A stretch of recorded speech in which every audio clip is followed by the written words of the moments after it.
Okay, so welcome to the PSE2015 ESCAPE25 conference. It's a great pleasure for me to welcome you here in Copenhagen. The conference is organized on behalf of the CAPE Working Party, and here in Denmark it is organized by the Technical University of Denmark. CAPE Working Party is part of the EFCE, that is the European Federation of Chemical Engineering, and this is the 727th event. And the wonderful Copenhagen organization has helped us with lots of the organizational facilities. And you will see that normally when we are organizing something in Denmark, we also try to order for good weather.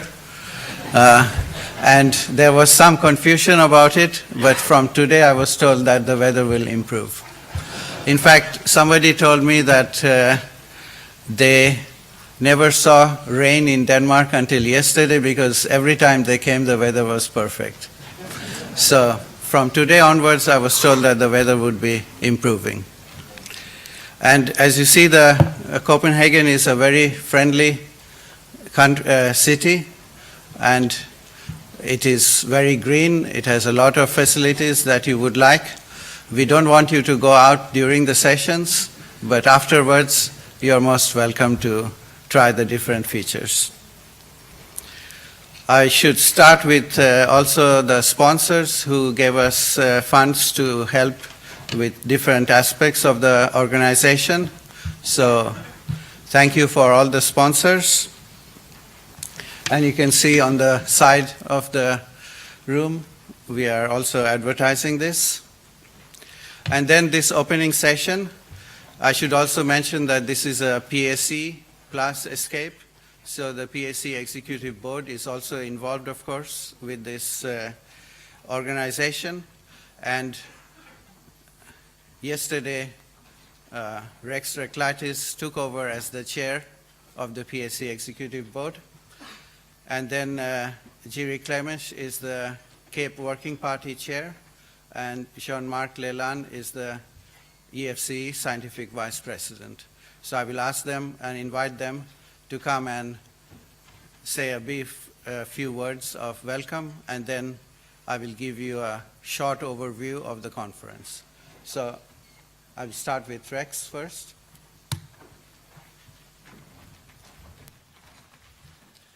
Good morning. I'd like to welcome you to the 12th PSE. As you know, this is a conference series that was started in 1982 in Japan, has been held now 5 times in Asia, 3 times in the Americas, and this is the 4th time it's held in Europe.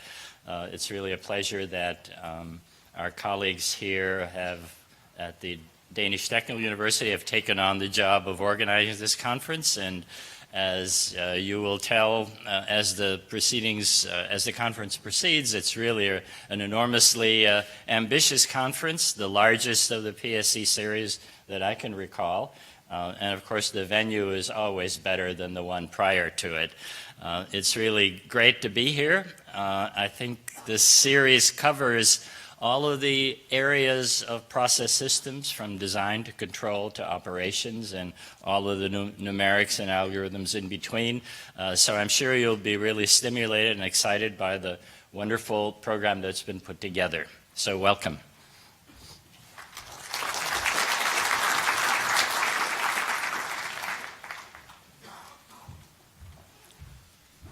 So now, Jiri Clemens, please.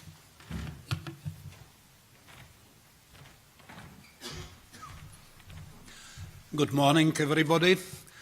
I would like to welcome everybody on the behalf of all members of CAPE Working Party, and at the same time to thank the organizers. This is the very beginning of the conference, but it looks very well organized, and it is set up to be very successful. This is ESCAPE25, and 25 is a very nice age when the person is at the beginning of the best period of the life. So I believe that ESCAPE, which by the way started 25 years ago in Denmark, and it's returning for a quarter of the century jubilee back, will live a long time and become more and more matured and more successful. And it depends on all of us. And thank you for coming, thank you for contributing, and putting CAPE research even higher and better. Thank you very much.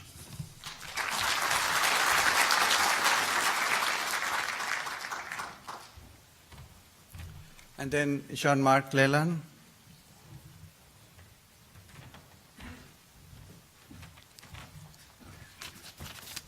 So good morning, everybody.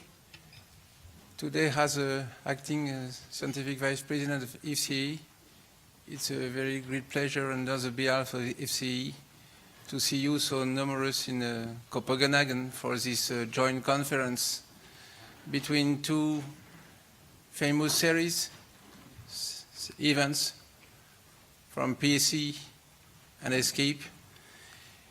It's the 25th events of ESCAPE, and here it's my duty to remembering you that it was inspired by Professor David Ripin, and it was a continuation of the series, the use of computers in chemical engineering.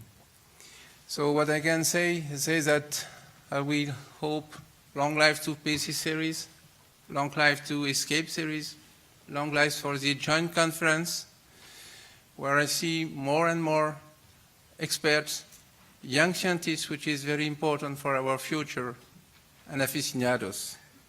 So enjoy the meeting. Come back to your sweet home with at least one good ideas or more, one new friends, and enjoyed wonderful Copenhagen. Thank you very much.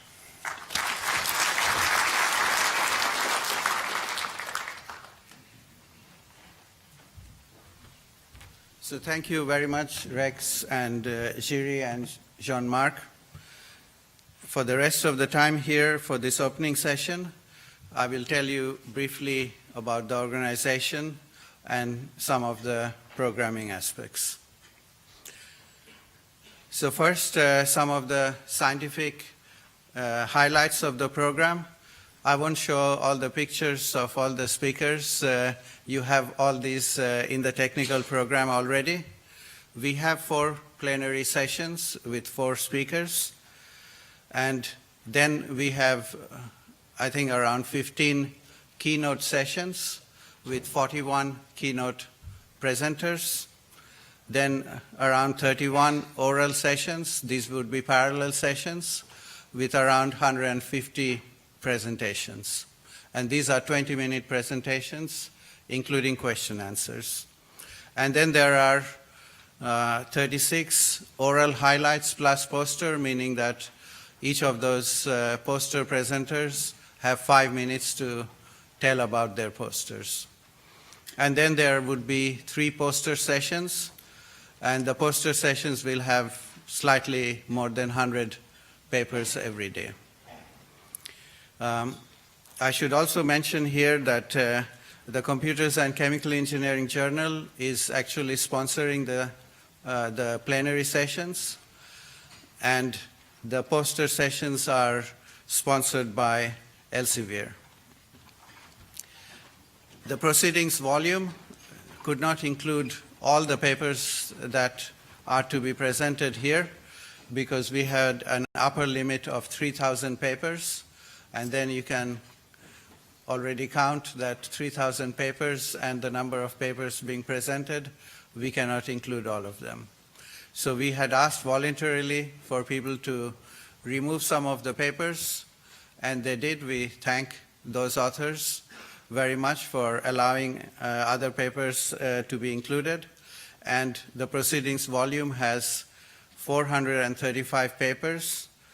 The volume is volume 37 of Computer-Aided Chemical Engineering, and it is, I think all the corresponding authors plus registered participants should have received a link from Elsevier to download the paper, the whole proceedings. If you haven't received the link, please let us know and we will provide you the link. One thing that we did new here is also we created a book of abstracts, because there would be some presenters whose manuscript would not be in the proceedings volume. So the book of abstracts was edited and organized totally by 3 of my PhD students who are the volunteers in this conference, and I think they did a very good job. I said I didn't want to spend any time on it. Please do it as well as you can. And I think you will see that they did a very good job. We also managed to get an ISBN number, which means that you can actually cite those abstracts from the book. And then there will be a special issue of computers and chemical engineering. There will be a larger number of papers than usual, but because of the large number of papers in this conference, it would be invited invitations sent out for authors to submit, but any authors who are interested can contact me and we can discuss about their contribution. So we do not want to exclude anybody, but at the same time, we do not want to receive 200 extended manuscripts, then it would be impossible for us to create this special issue. Some statistics based on the 502 presentations that were registered some time ago. So this number is not the exact number, it has increased. We distributed these in terms of topics, and T1, for example, is the topic where we received the maximum number of papers, and this is on modeling, numerical aspects simulation modeling. Then the second highest, T4, is process and product synthesis and design. Then T2 and T5. T2 is optimization, math programming. T5 is dynamics and control. So the dynamics and control community are very much also involved here. T7 is planning and scheduling. T9.5 is energy systems engineering.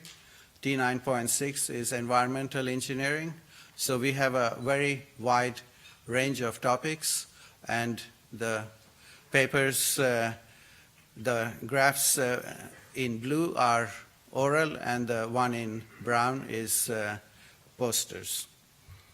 The distribution of the papers are, as you can see, out of the 502, 35% oral, 57% poster, 7%, which is 41 speakers, keynote speakers, and 4 plenary speakers. The keynote speakers also has a number of industrial and academic speakers. In terms of participants, again, this is not the final number. Out of the 600 that we had, it's divided into 50 countries, with United Kingdom as the highest, followed by USA. Here I should also mention that NSF from USA provided funds for the US participants, especially all the students and young academia were given discounts or free registrations based on the NSF funds. But we are also very happy to welcome a very large delegation of China and also from all over the world, South America, other Asian countries. From what I can see, the numbers are much higher in terms of the distribution per country compared to the previous conferences. Also, you can see that there are 35% of the participants are students, 54% from academia, faculty members, young researchers, so on, and 11% from industry. 11% sounds quite small, but it's more than 60 participants, so I think it's quite good to have them. In terms of social program, yesterday was the reception that I hope you had a good time at the reception. Tonight, there is a reception at the Copenhagen Town Hall. This is actually given free to us by the city of Copenhagen or the mayor of Copenhagen. Unfortunately, he will not be present to welcome us, but he has sent somebody else to give us a welcome speech. And we convinced the city of Copenhagen to welcome you all. And I told them that more than 400 experts from all over the world on computer-aided process engineering and process systems engineering are coming to Copenhagen. They should show all the good things of Copenhagen and give us a reception. And they agreed with me. So it's a free reception that we managed to get. On Wednesday night is the conference dinner. I hope you will see that it's not the usual conference dinner that you will have in conferences. It is actually an international show with songs, music, dance, cabaret, all kinds of things. It's a 3-hour show, including food, and good quality 3-course dinner plus the show. And so the tickets are all given to you. It's part of your registration. If any of you need some extra tickets, please contact the secretary office and we'll try to give you. But we have a maximum of 600. The whole place is reserved only for us. And at the end of the show at 11, they will create a discotheque for us if we want to continue, especially for the young people. So finally, I would like to thank plenary speakers for accepting the invitation and coming, all the keynote speakers, all the authors of the contributed papers. It is also very important that non-author participants are there, and we have a large number of that. So thank you for also coming to listen to the papers. Members of the International Scientific Committee, their help was very important for the review of 500 plus papers. Members of the organizing committee, that's a large committee, including my faculty colleagues, plus our PhD students and postdocs, plus a large number of volunteers who had been working already from 8 o'clock in the morning yesterday, preparing the bags and the name tags and all these things. So thank you all. And then I would like to give a special thanks to these people because they have been doing much more than everybody else. You probably have received quite a lot of emails from Eva Mikkelsen and Stefano with respect to all kinds of organizational matter. Rebecca, Mariona, and Thomas, they are the ones who made the Book of Abstracts and all the signage and lots of other things. Syed, Amata, and Stefano made all the organizational matters. So they all worked as a team and helped us do this without having to hire any commercial conference organizers. So everything was done locally by us. So a special thanks to them. With that,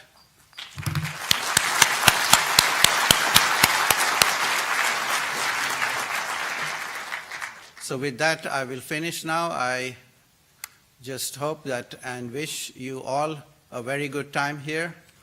We have a very good and interesting technical program, and we hope that the organization of the conference and the conference venue will work for us to give you a memorable time. But at the same time, I hope when we go out, the social programs are also interesting and useful. Thank you very much. And now we will start with the plenary.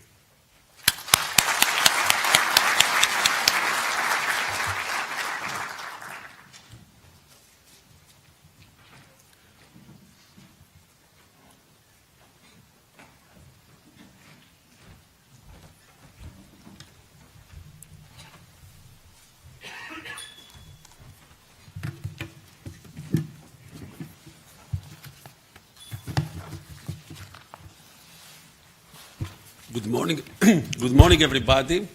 I just want also to extend a very warm welcome to all of you to coming to this joint PSC and ESCAPE event.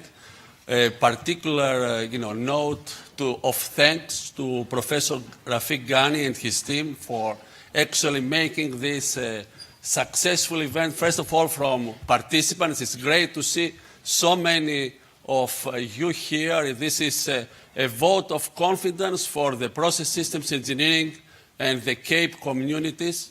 And I think the only way is way up. So a round of applause for Rafik and his team, first of all.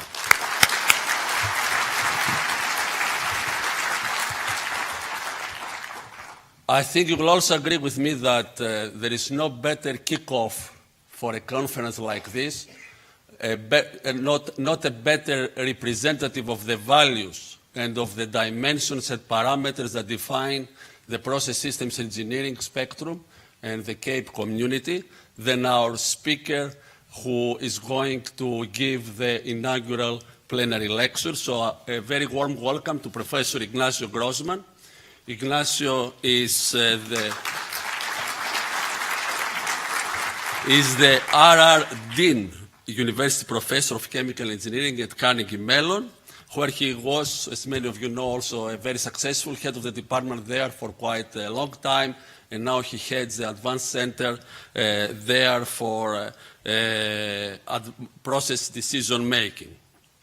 Ignacio is a member of the National Academy of Engineering in the US. He has received numerous awards, including the Computing Award, the William Walker Award, the Warren Lewis Award, and the Research Excellence in Sustainable Engineering.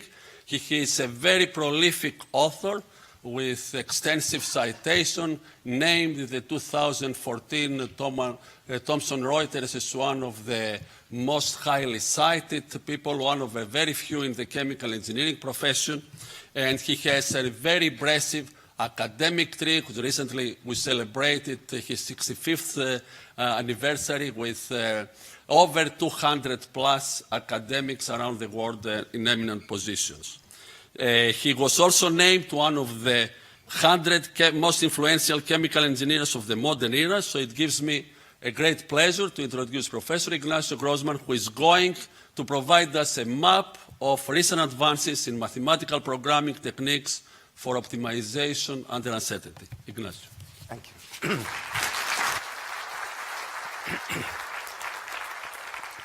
Right. Well, first of all, thank you very much, Stratos, for a very kind introduction. And I'd really like to thank also very much the organizing committee, and in particular, Professor Rafik Ghani, for inviting me to give this plenary lecture. Now, today what I'd like to do is to share with you some of the recent work that we've done in the area of mathematical programming-based approaches to optimization under uncertainty. And here, as you can see, we have really four co-authors. These are Rob Appa, Bruno Calfa, Pablo Garcia-Herreros, and Xi Zhang.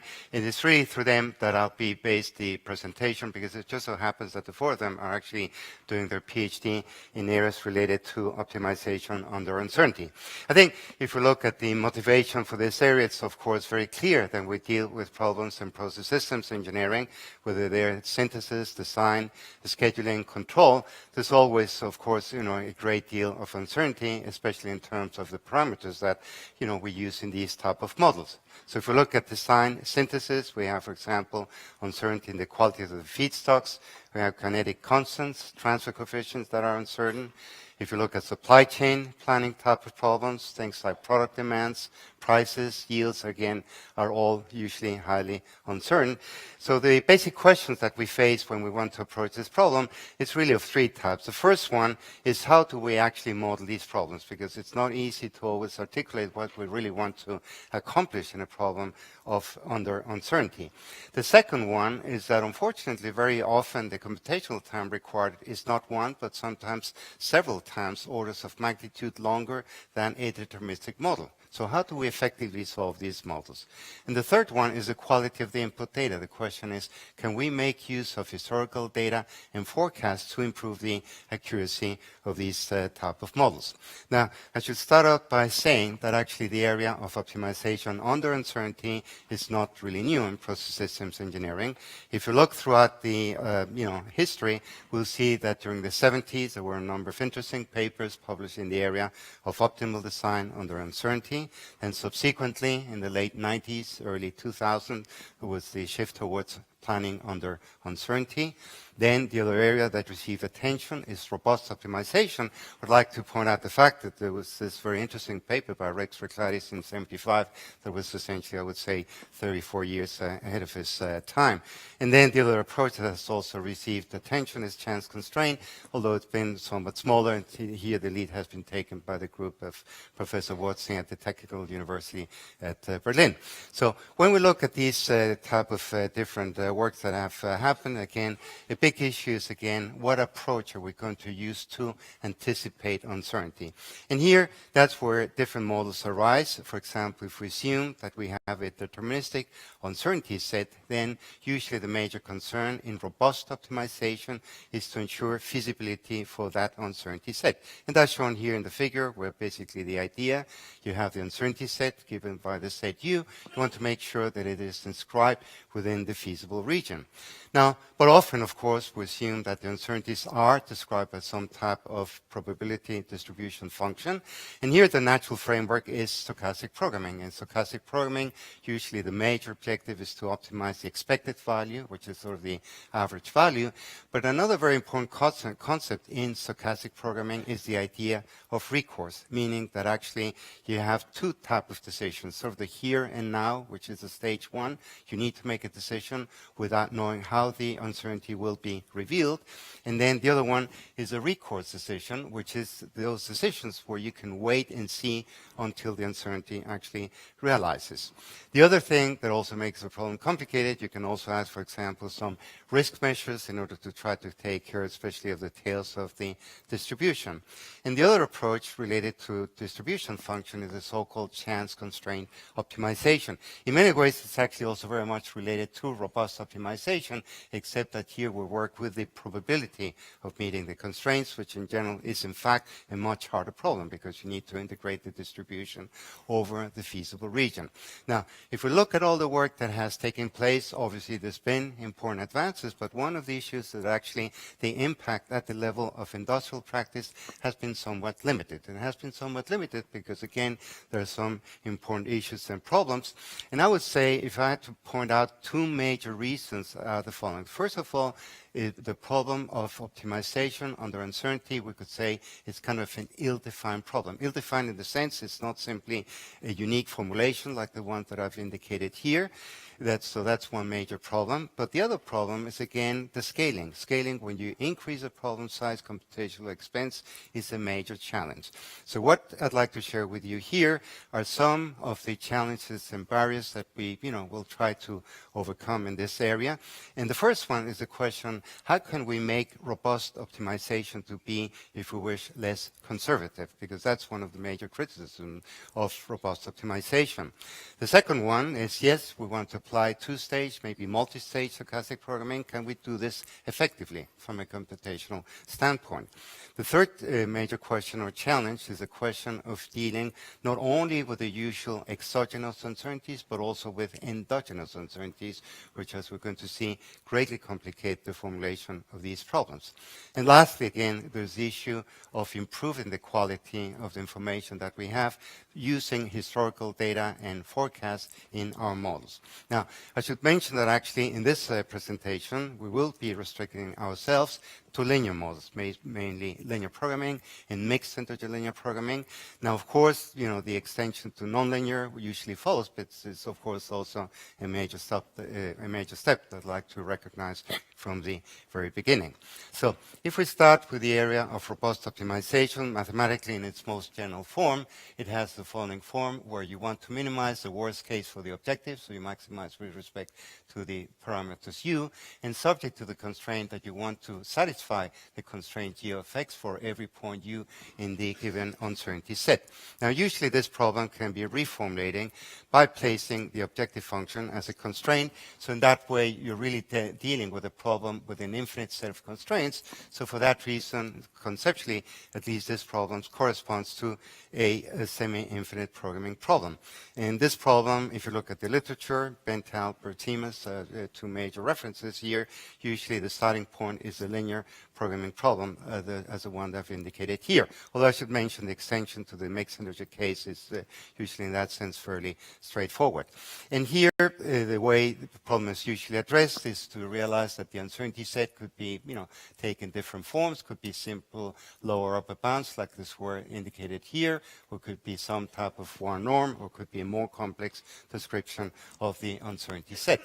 Now, if you look in the process systems engineering literature, what's been done in the area of robust optimization, well, we see a lot of the applications have taken place actually in the area of scheduling. And that actually makes perfect sense. Why? Because when you have short term, often there's actually not much, provision for recourse decisions. In that sense, it's quite appropriate.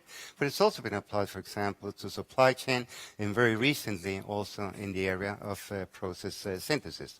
Now, if you look then again at the formulation of robust optimization, so again, you could think of it as being as optimizing for the worst case, and that means that basically again we're again contending with this linear problem that I presented before, where I think one of the conceptual issues here is that the variables x over which we're optimizing, there's no distinction between the here and now and the wait and see. In effect, we can say that all the variables are treated like here now, so we make just one decision on them, and there's no provision for any recourse.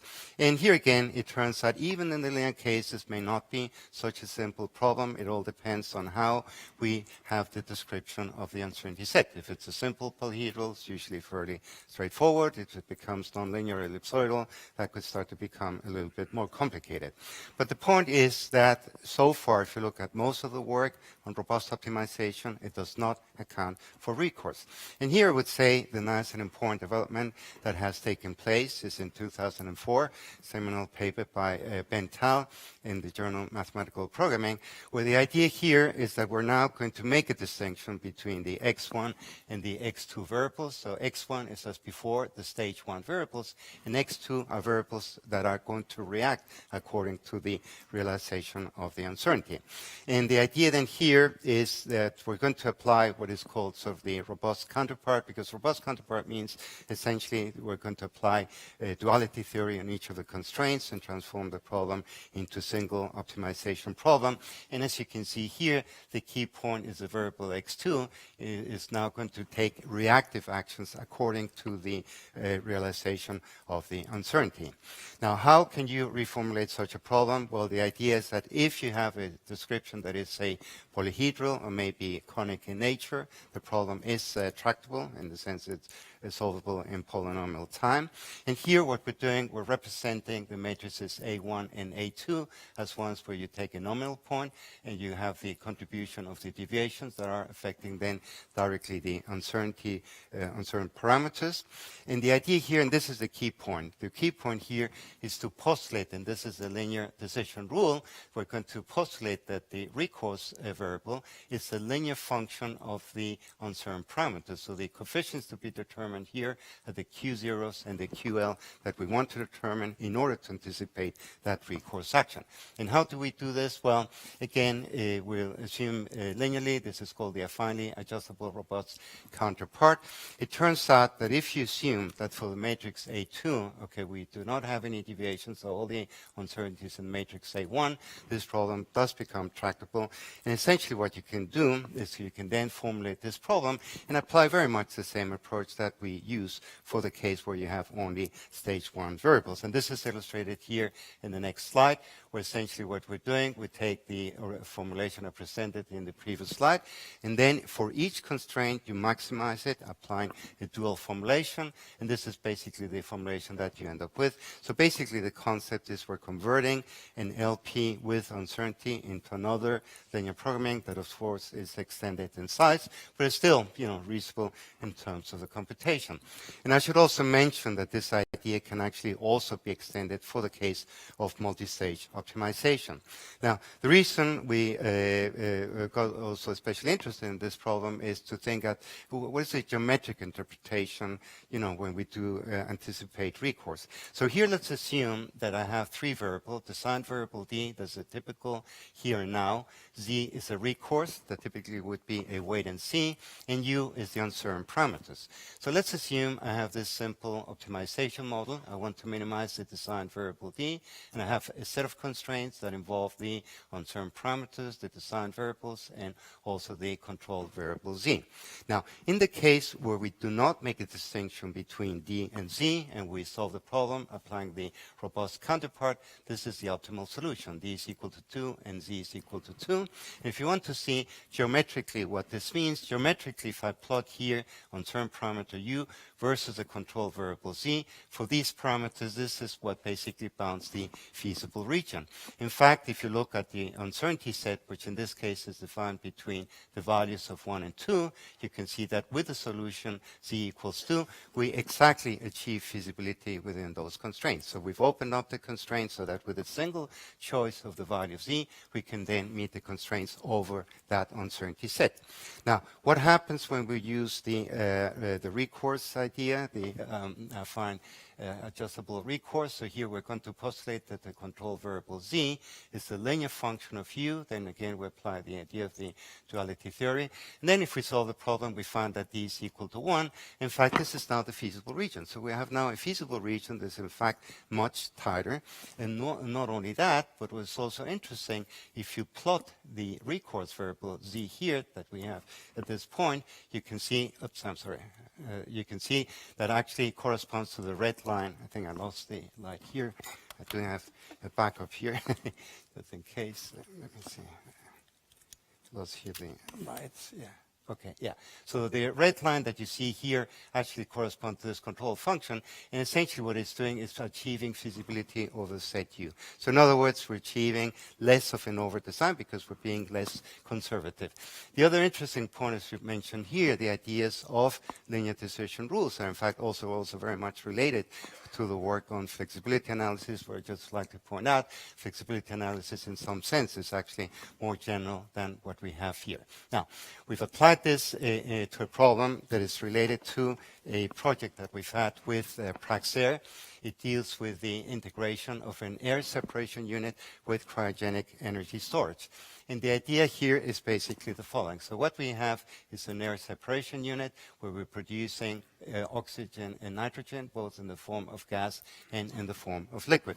I should also mention that, in fact, this presentation will be given tomorrow by my student Shi Sang in the session on energy systems design and scheduling. So what's interesting in this problem here is the idea that we're going to add as a possibility to store energy in the form of cryogenics. And the way we do this here, as you can see, essentially some of the liquid product, which is at high pressure, we're going to store here. And whenever we want to have this available, we heat it up and then we expand it through a turbine and generate electricity. Electricity could then be used for internal use. It could be used for selling into the grid to the electric energy market. But the interesting part here is also to consider what is called the reserve demand. This turns out to be the idea of providing power at some given need whenever the need arises. And the big question here is there's a lot of uncertainty as to what that reserve is going to be. That turns out to be, from an economic point of view, an important source of the economics. So this is the main uncertainty that we're anticipating here. So here, instead of taking a traditional robust optimization approach, what we're doing, we're saying, well, we're going to make a distinction between the first stage and recourse decisions. First stage, I need to design the base plant operation and the reserve capacity. Reserve capacity is a major variable I'd like to determine to know how much power I can supply on a need basis, and the recourse decision is the liquid product that is being produced. It turns out if you formulate the corresponding optimization problem, as we've seen in the previous slide, it's about 50,000 variables and constraints, 2,500 binary variables. Takes about 10 minutes to solve this to 1% optimality gap. And this is the result that we're obtaining here. This is the schedule for the operation, where here essentially you can see, first of all, at the lower end, here we have the pricing of electricity that is changing as a function of time over 1 week. Then here the green bars represent how much liquid is flowing into the cryogenic energy storage. Then what we're doing here, what the model is actually predicting, is in blue the power that is being converted for internal use. So that's power that we're saving instead of having to buy it from the grid. And then here in the brown area here, this is actually the one that we're exporting. But the important result here is the one of the reserve capacity. That's the one that actually the optimization is determining. And again, the important thing is we're including flexibility by the fact that we are allowing for the recourse by adjusting the production of the liquid. Finally, what I'm showing here, this would be the profile of the liquid that is actually being stored in the tank. So again, you can see this fairly complex problem, but it's one where instead of just being very conservative, we do allow for the possibility for the recourse. So let me now move to the next area, which is stochastic programming, which, as you know, is the framework in which we have uncertainty, but based on scenarios. And the idea here, typically, you have a sequence of time points, because you consider often multiple stages of decision, and the distribution function is usually represented as a discrete probability distribution function. Reason being that if you do, continuous distributions, you're confronted with multiple integrals. So that's a major approach that's been taken here. So essentially here we have then in the discretized distribution, which you can represent in the form of a scenario tree. These are sort of the main ingredients of stochastic programming. And if you look at the mathematical formulation that's shown here, basically what we have, we minimize in this case with respect to the stage 1 variables x1, and you take the expectation, for example, with respect to the recourse variables x2. This would be the average cost of operation, but we're showing here for multiple stages. This is an embedded expectation. The simplest case to think about is, again, just the one of the two-stage programming, where you have the stage 1 variables x1, x2 are the ones that are reacting according to the realization of u, but this then gives us sort of the general framework for the formulation to this problem. And here again, if we look in the process systems engineering literature, what has been done in this area, initially a lot of it was actually applied for design and synthesis problems. It has also been applied quite extensively to supply chain type of problems, because it makes sense. These are longer term type of problems. And there's also been, for example, some applications to scheduling, and there's also a rich literature in terms of how to improve the methodology for solving these problems. So here what I'd like to discuss is the issue that when we solve these problems, we really need to resort to some decomposition, because these problems can become quite large in terms of the number of scenarios. And the two major schemes that we have are, on the one hand, Bender's decomposition, which is sort of the natural way of doing the decomposition, because here you have complicating variables that are typically stage 1 variables. And once you fix them, each one of these blocks will correspond to different scenarios. In each one of these scenarios, you can then solve essentially in parallel. So Bender's decomposition, I think it's fair to say, is sort of the major framework for solving especially two-stage stochastic programming problems. But the other decomposition scheme is the Lagrangian decomposition scheme. So here the basic idea is that we have complicating constraints. These arise normally by reformulating the stage 1 variables, assigning them to each period, and writing some equality constraints. And that turns out to be especially useful for multi-stage stochastic programming. So Bender's is mostly two-stage. Multi-stage is usually with Lagrangian decomposition. So the specific problem I wanted to address here, this is the joint work also with Dow, is the issue of how to design a supply chain that is going to be subjected to disruptions. Disruptions is the uncertainty here. This could arise because of things like earthquakes, fires, strikes, so major events that will prevent that distribution center from being available. So as you can see in the diagram here, we assume we're given a given supply plant that's going to send the material to these potential distribution centers that in turn are going to feed the product to these various markets or customers. So the design problem here is then essentially to determine the distribution centers that should be selected, the candidate locations. The other very important parameter is capacity. How much material are we going to have in storage? And then how are we going to allocate the distribution centers to the market? So again, sort of a typical classical type of supply chain optimization problem. And here, this is again a typical sort of a two-stage stochastic programming problem in the sense that you can see here, stage one decisions are related to the distribution center, 0, 1 variable to decide whether or not to install it, and C is the capacity. And the second stage decisions is the variable Y that tells me what percentage of a distribution center gets allocated to a given market, and that can change for each one of the scenarios. Now, the mathematical formulation of the problem is given here. Don't want to describe it in all detail, but just to give you an idea, the objective function is to minimize costs. We have investment, we have the transportation of the distribution and customers, the storage, and then there's also penalties. Penalties for not meeting the constraints. Constraints are storage capacity, demand satisfaction, and the last constraint is the one that will tell us how much is really available, and it depends on this matrix T that will indicate whether or not there is a given disruption. So that's sort of the nature of the model. It's a mixed integer linear programming problem. And just to illustrate the nature of this model, let me give you first a very simple example. We have, as you can see, one plant. We have 3 potential locations for distribution centers with these probabilities of disruptions and 6 markets.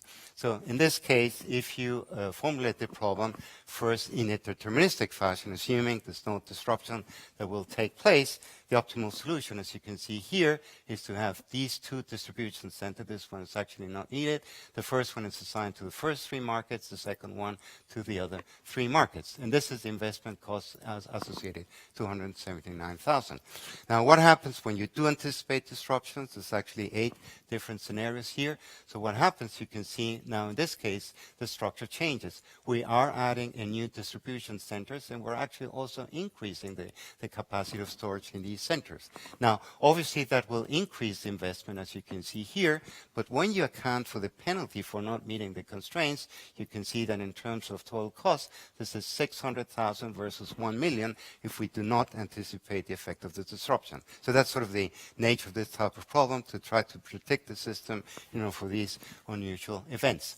Now, what is the problem when you want to, apply it to large-scale problems? Well, first of all, the number of scenarios increases exponentially. That's the first problem. Secondly, from a mixed integer programming point of view, the relaxation is rather weak, and that's bad news for Bender's decomposition. It means it might take a large number of iterations. And then the other issue that we have here is potentially a very large number of scenarios and with very different magnitude. So what we're going to do here to approach this problem, we'll see how we can, for example, select a subset of the scenarios, how we can actually improve the relaxation, and how we can actually exploit the structure of the probabilities. So let me consider first the issue of tightening the formulation. So what we're going to do here, we're going to add an extra redundant constraint to our problem that has the very nice feature that by adding that constraint, we can actually prove that this set of constraints corresponds now to the convex hull. So that means that that set of constraints has integer points for the extreme points, which is a good thing for mixed integer programming. And this you can see clearly here. This is the MLP formulation for a given problem with the 600,000 for the expected cost. You can see the traditional LP relaxation has a lower bound of 420 for the cost, which is quite below. If we apply this reformulation, the lower bound increases from 420 to 589. So clearly, you can see we have a great improvement by doing this tightening of the relaxation. Now, next, what we're going to do is reduction of scenarios. We're going to see a number of real scenarios could be absolutely absolutely huge. So how can we reduce them? Well, there's basically three different approaches you can use it. One is sampling. For example, the sample average approximation is one such technique. The other one is to use scenario tree reduction, like the one by Remisch and by Chris Flores. It's a deterministic way of reducing the size of a scenario tree. But in this case, what we're going to do, we're going to exploit the fact that we know that there is an ordering of probabilities. For example, probability of having no disruption is always going to be greater than when we have up to 1. This will always be greater than we have up to 2. And that will give us actually a way of selecting a subset of the scenarios. What we're going to exploit then also here, taking advantage of that property, we're going to be able to take only a subset of the scenarios and develop lower and upper bounds. The way we obtain the upper bounds here is simply with the idea of saying, well, those scenarios that are not being considered or are being neglected, we're going to be able, if we find a feasible solution, feasible assignment, we assign them a cost. If we cannot find a feasible solution, you assign to them a penalty, and that will then give you sort of a conditional probability. And this is sort of captured in this diagram, where you can think of it as this is the total number of scenarios. The area in blue would be those scenarios that we're neglecting. That in general is going to be the largest amount of the scenarios. The area in gray area here, that's the one where we do explicitly consider the scenarios. And the area in dash is the one where we're going to do some type of sampling to infer what's happening with the rest of the scenarios that have not been taken into account. So that's sort of the basic idea here. Now, we apply then this type of approach also with Benders decomposition. Only point I want to make here, this is not a straightforward application. We need to do things like not only selecting the scenarios, but also special cuts, Pareto cuts, multi-cuts, and also exploit, for example, parallel computation. Now, this is the industrial example that that Pablo, my student, actually confronted, that had 29 distribution centers with disruption between 0.5 and 1.5%. 110 customers in the market for 61 different products, 61 commodities. Now, what's interesting here is to see how the problem size increases as you start considering number of disruptions. So, for example, if there's no disruptions, you're capturing only 59% of the cases. You have about 3,000 constraints. If you take up to one disruption, you take 30 scenarios, but now you can see number of constraints goes from 3,000 to 60,000, although now you cover 90%. If you go to 3 scenarios, we need 4,000 scenarios to capture that with a very high probability, but number of constraints is 8 million. 8 million constraints and 33 million variables. It's an absolutely huge problem. You can see that this problem absolutely explodes. So the question is, how do we actually solve such a problem? And by the way, so here keep in mind that the absolute worst case, if you were to take all possible cases of disruptions, we're talking of something like 500 million different scenarios. There's absolutely no way that you can formulate a problem and explicitly account for those different scenarios. So again, what we've done then here is the following. So what we're doing is to say, well, first look at the case where there's only that one single scenario. You can see it solves in basically no time, but the problem is that the quality of the bounds here is not very good. We have a gap between 57 and 48, so that's the most that we can infer. If you go to the next step, and in this case, we, for example, consider up to one simultaneous one disruption, we have, again, high probability, 59 to 95%. We close the gap. There's still a gap between 56 and 52, but notice the computer time now goes from less than a minute to over 1 hour. Furthermore, if you go to the next step and you say, well, let's take, say, 436 scenarios, okay, which is larger, we now have a much closer gap between the lower and upper bound. For all practical purposes, we've achieved the solution. But if you look at the computer time, look at how long it's taken, 1,700 minutes. That's almost 30 hours of computer time. Now, you might say, well, isn't not a better way to solve this problem? Well, if you look at some of the details here, you can actually see that, for example, we're converging in only 6 iterations of Benders decomposition. So that would be, I would say, almost the optimal performance. And the other thing that we can also observe, we have, potentially here 3 million continuous variables, more than 4 million constraints. There's no way we can solve this problem, even compile it, if you wish, simultaneously. So although 30 hours is, of course, a long computational time, realistically, this is basically what it takes to solve a problem of this type of complexity. So let me now move to the third part of the talk that deals with the different types of uncertainties.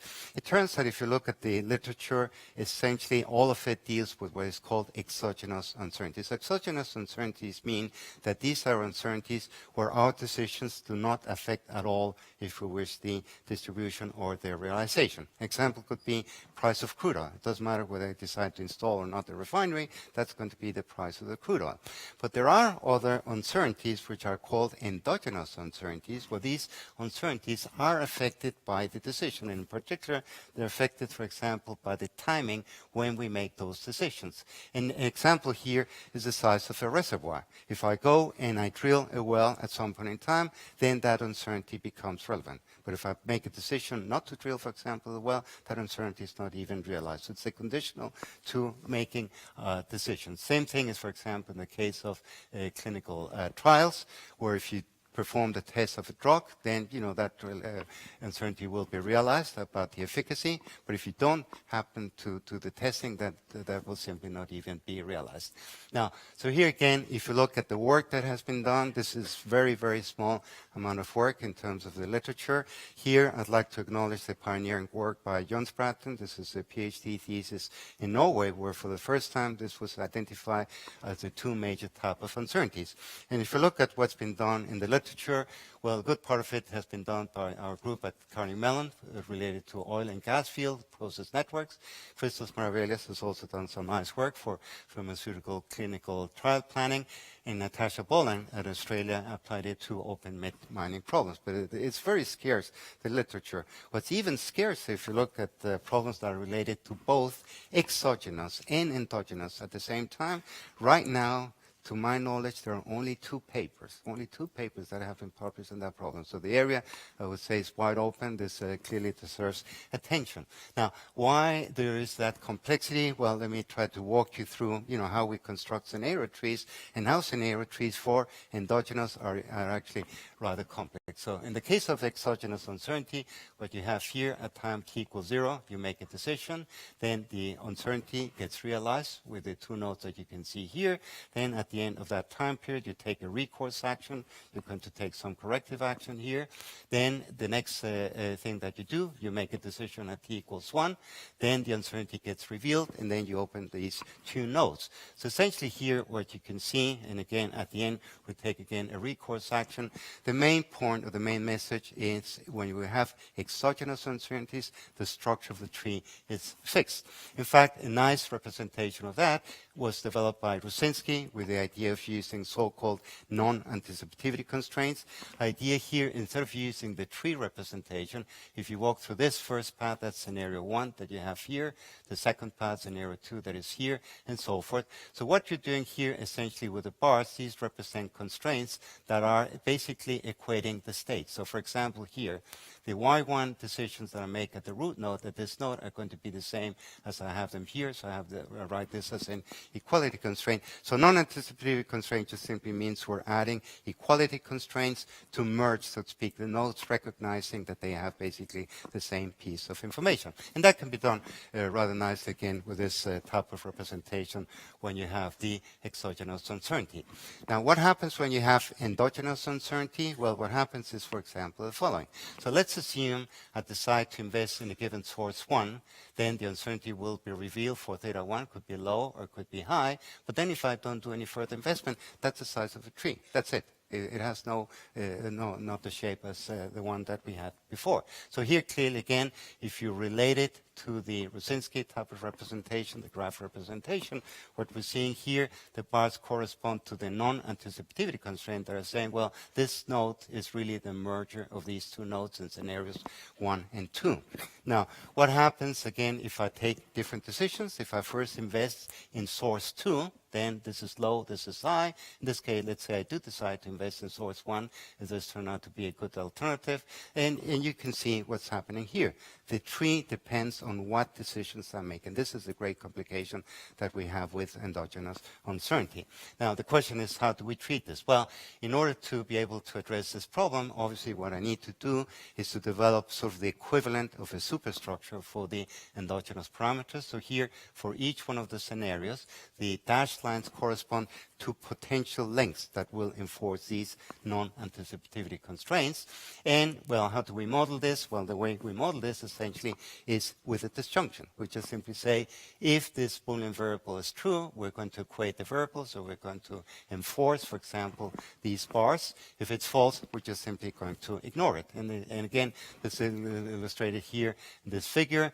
This one is always applied here at the root node, but for example, the intermediate nodes, it will depend whether or not that Boolean variable is true, that we're going to equate the variables in order to merge the nodes. Okay? So in that sense, we have sort of, in principle, a conceptual way of representing the variable scenario trees. Now, then the question is again, how do you formulate mathematically such a problem? Well, first what we do, we take the Cartesian product for the endogenous uncertainties. We take the Cartesian product for the exogenous. That gives us all possible options.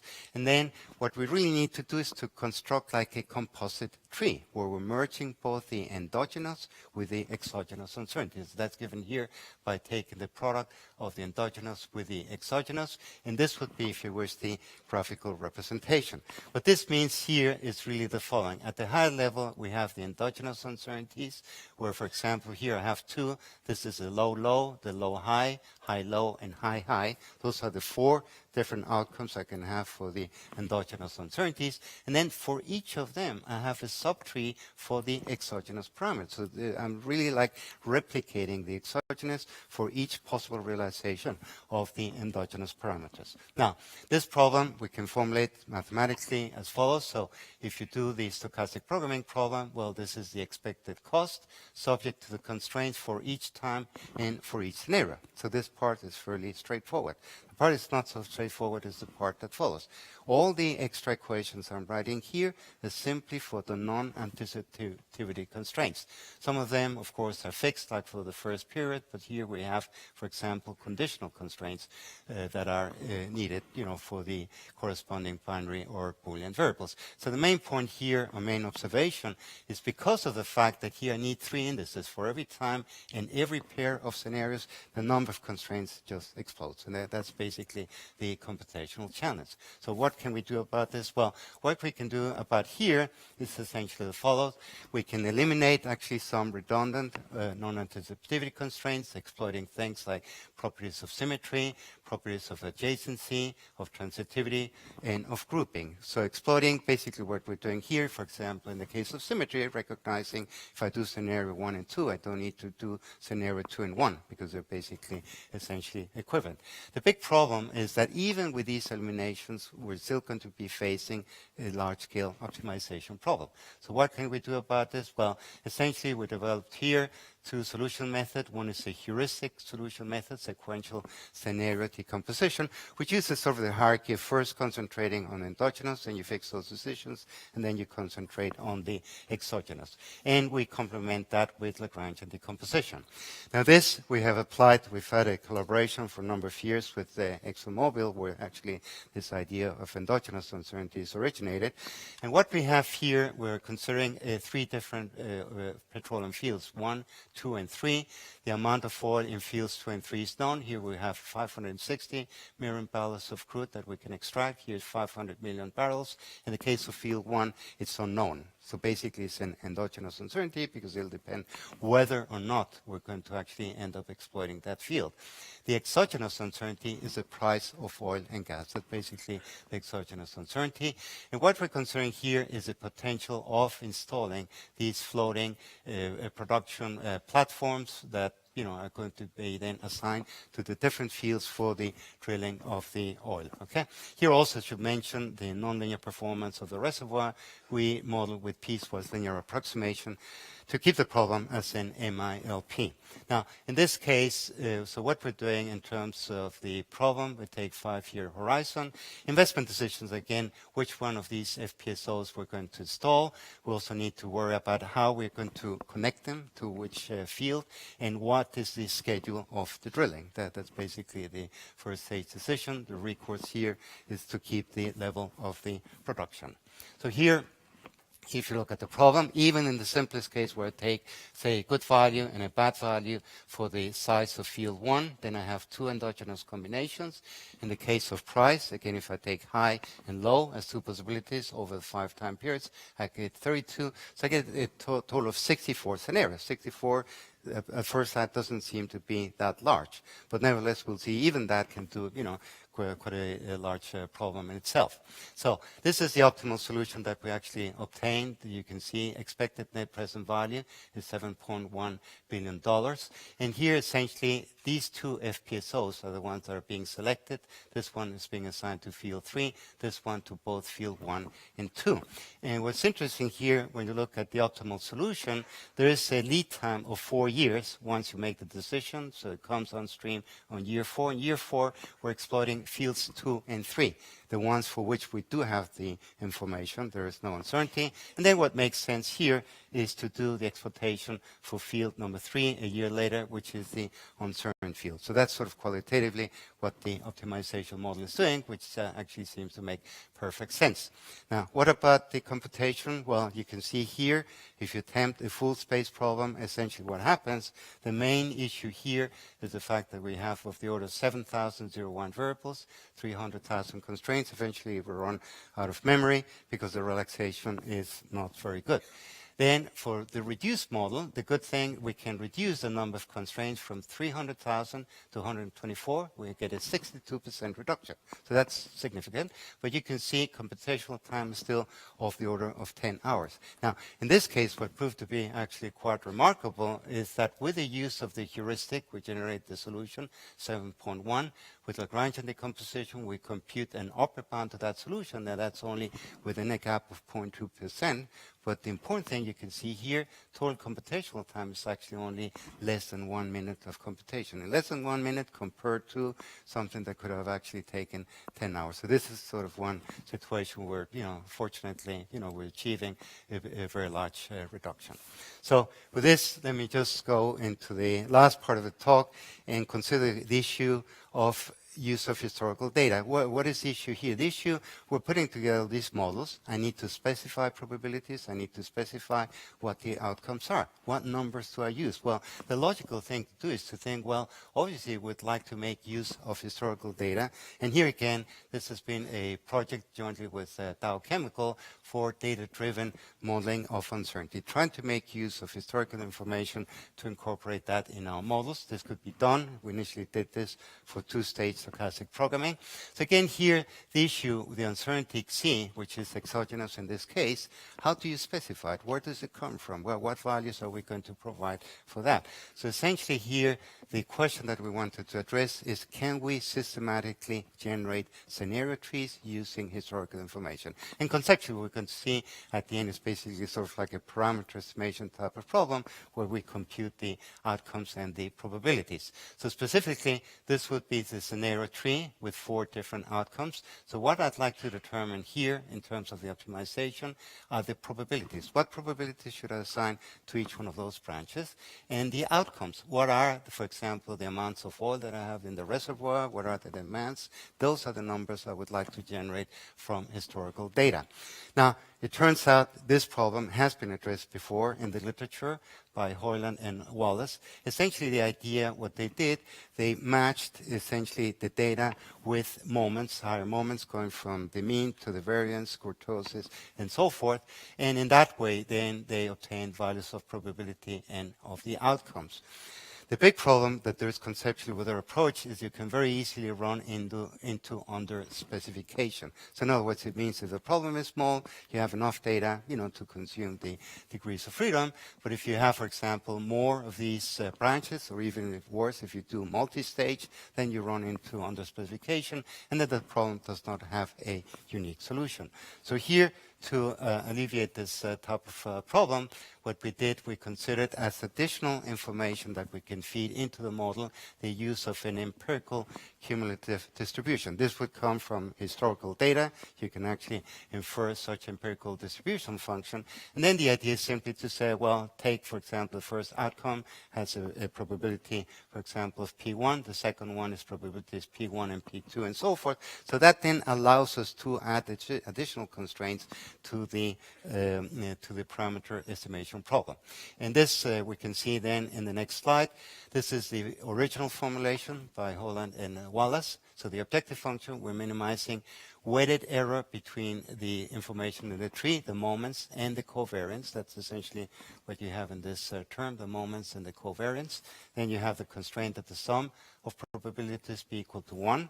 The next set of constraints, you calculate the moments and higher order moments, and then you compute the variances, and of course, you specify the variables. So this is a nonlinear programming that Holland and Wallace basically had proposed. And the only thing that we did here was to say, well, we do have additional information we can generate with the cumulative distribution as given by this set of additional linear constraints, and that will then give us sort of a coherent way of estimating the probabilities and the outcomes. And this procedure can actually be extended to multi-stage stochastic programming, as I'm showing here. And let me just illustrate this with a very small example problem. This is a process network. I have raw material A, where I'm using process 1 to produce an intermediate B. And that intermediate B could go to process 2 to produce product C, and it can also go to process 3 to produce product C. So it's simple process network. What we have here, two cases. One, let's say the yield of process 1 is uncertain. So in other words, there's variation. We don't know exactly the value. The second case I'm going to consider is uncertainty in the demands of the two major products, C and D. So let's take the first case. So let's assume that from plant data, I have an histogram, and this is the information that I do have available. So how to make use of that information? Well, we basically feed it into part of the model. We can extract the empirical cumulative distribution function. And what we get here is the following. What I'm showing here in the left, this would be what I would call sort of the heuristic or naive type of approach, where I say, well, let's say the most likely value is 0.5 yield with 40%, then the next two are 20%, and then 10%, so I have a nice symmetric distribution. But obviously, this doesn't have to do very much with the actual data. So if you look at the nonlinear programming problem, where we are actually predicting these probabilities and the corresponding outcomes, this would be the distribution that we're predicting. And of course, this looks a lot closer to the histogram. And again, not surprisingly, we also get the result that with the heuristic tree, that is sort of the intuitive one, we're predicting a profit that is actually less than the one of the where we're doing the matching, just simply because we have now a more accurate representation of our problem. Now, what happens in the case where there's uncertainty in the pricing? So here we take time series information. We're applying the ARIMA here with non-zero mean as a stochastic process to do the estimation. And here again, this would be the heuristic approach. You would postulate here this tree with these different outcomes for the demands as a function of time. Now, if you apply the procedure that we're advocating, this is a tree that we're synthesizing. This is a tree that's telling us in each branch what is exactly the probability and what is the level of demand of the two different chemicals. And we do that over multiple stages. And notice that actually here, this nonlinear programming problem, which we solve with IPOP, is only of the order of 12 seconds. It's actually, quite efficient to generate this. Again, not too surprisingly, we can predict a better profit with the approach that we're proposing versus using the heuristic. But it's not only that, it's also the type of solution that you get. Here, for example, I want to call to your attention, look at the levels of inventory. Blue is a one of the heuristic, so this intuitive tree. The other one is the matching one. And you can see, for example, at time period 1, we're way overestimating the inventory that you would require for this product D. So you're also getting not only different objective function value, but also potentially very different value for your variables. Okay? So with this, I think I've reached the end of my talk, hopefully within the required time limit. So I hope what I've shown here, that we can avoid being overly conservative in robust optimization using the idea of recourse. We saw that with cryogenic energy storage. We also saw that we can solve effectively, two-stage, multi-stage optimization problems, but it's not straightforward. We need to do a lot of things like tightening relaxations and so forth. We saw that with the supply chain. We also saw the area of endogenous uncertainties, which again, I would call to your attention. This is really an area where there's very little publication, very little work, and I hope there's more interest in that, and oil field planning is a great application for that. And lastly, I think, which is also a very important point, we need to make sure that the qualitative information that goes in those models is good in the first place, and that's making use of that historical information. Now, obviously, there's lots of open problems, lots of open questions, just to mention two of them. Of course, going to the nonlinear version, that's a big step. Everything I've done here is mixed integer linear. There's been also very little work on that end. And the other one, which is also very important, these models are not very straightforward. So how can we make users understand what the answers mean? That's actually, I think, also a very important problem. And here, finally, I'd just like to acknowledge, support from NSF, the COLI program that we have with Praxair, Fulbright program that supported Pablo, and then also support from Dow and ExxonMobil. So with this, I'd like to thank very much your attention. I'd be happy to answer any questions. Thank you.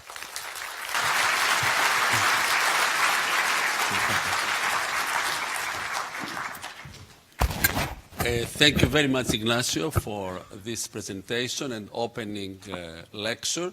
There is no uncertainty, however, about the time of our coffee break, so we have to, we were going to have a 40-minute break in almost 8.5 minutes. So we will take a few questions. Please name your, identify yourself and wait for the microphone.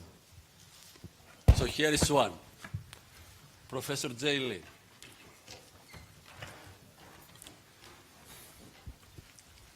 Yeah, Jay Lee from KAIST. Enjoyed your comprehensive talk very much. Okay. You brought up this issue of endogenous versus exogenous uncertainty. Right.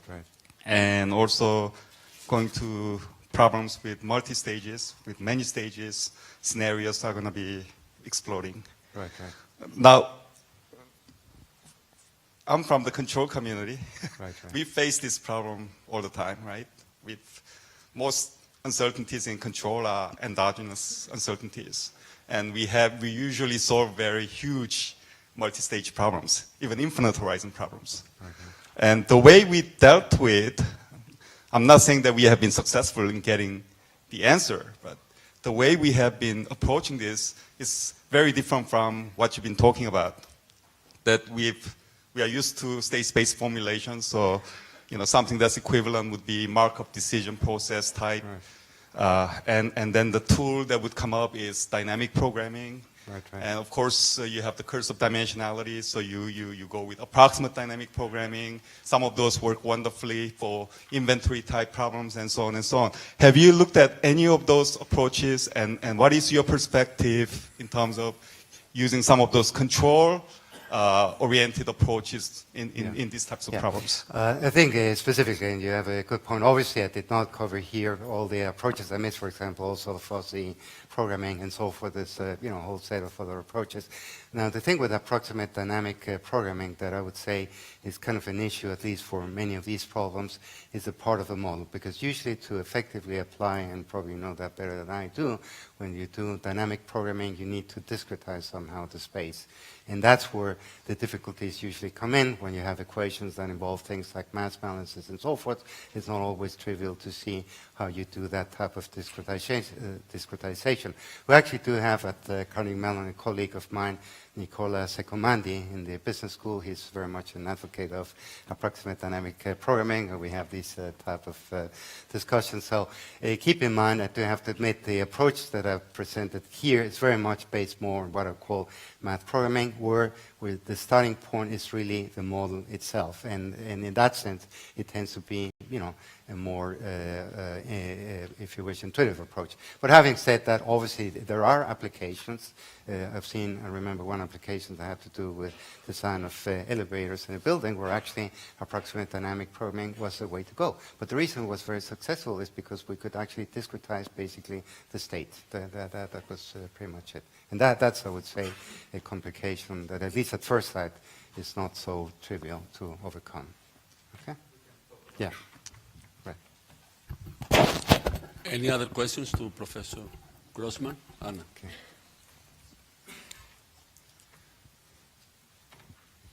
Ana Barbosa Pobo from Lisbon University. Thank you very much, Ignacio. It was a very nice talk as usual. My question is related with robust vector stochastic programming. Right. What really do you advise us to do? Because we have been doing a lot of work in stochastic, and the application of the robust is still quite fuzzy. So what you really recommend? Yeah. Well, again, I mean, it's very difficult to have sort of a clear-cut answer to your question, but as a first approximation, I would say if you have problems that tend to be short-term, usually robust, and I thought that actually when Jay was going to ask me the question that he would brought up the idea of robust, control, because that's where it makes sense, because actually that's the other issue. When you do short-term, recourse is basically not even an option that you might be able, for example, to implement. Now, if you look at long-term, let's say like the oil field type of problem, we're talking 5, 10, 20 years, I would say robust optimization is not appropriate in general because of the key role, first of all, that recourse plays, but secondly also because of the multi-stage nature. Now, having said that, we also have to realize, as I presented here, there is increasingly the idea of at least doing some recourse in robust optimization. So part of that may be overcome. But by and large, I would say short-term is robust, long-term stochastic programming. Okay, I think this is a good moment to stop. Let's first thank again Professor Ignacio Grossmann.